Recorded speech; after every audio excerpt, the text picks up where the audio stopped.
Japan is heading into high-stakes national election at a moment when the country finds itself facing not just political uncertainties, but growing tensions beyond its borders. With just days to go before voters head to the polls, Prime Minister Sanai Takaichi has placed Japan on a fast-moving political track, calling a snap general election and plunging the nation into one of the shortest and most consequential campaigns in the recent history. The timing is no coincidence. Japan's security environment is growing more volatile, and foreign policy has moved from the sidelines to the center of the election debate.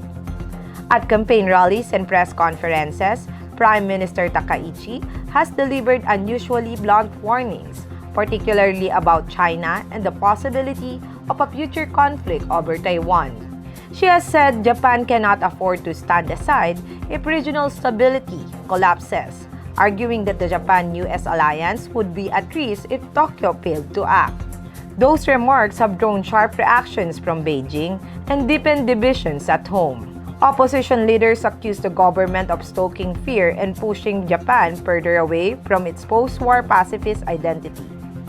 But supporters argue that the world has changed and Japan must adapt to an increasingly dangerous neighborhood. Those concerns feel closer than ever.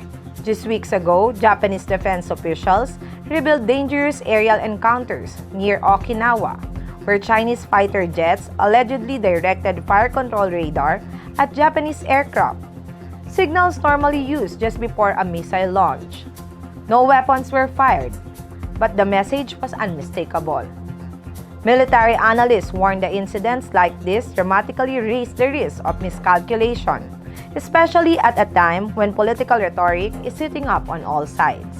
Behind the scenes, Japan is already taking precautions. Authorities have quietly advised fishermen to avoid waters near the disputed Senkaku Island, underscoring fears that even routine activity could ignite a diplomatic or military crisis during the election period. At the same time, regional missile launches carried out by North Korea, not China, have further unsettled the public, adding to a sense that East Asia is entering a far more unstable phase. Economy, inflation, and cost of living still matter to voters, but security now looms large. For many Japanese citizens, this election feels different, more urgent, more uncertain. As Japan approaches Election Day, the question is no longer just who will govern, but how Japan will define its role in a region on edge. The outcome could shape not only Japan's political future, but the balance of power in East Asia itself. I am Lovely Montoya of Manila STV.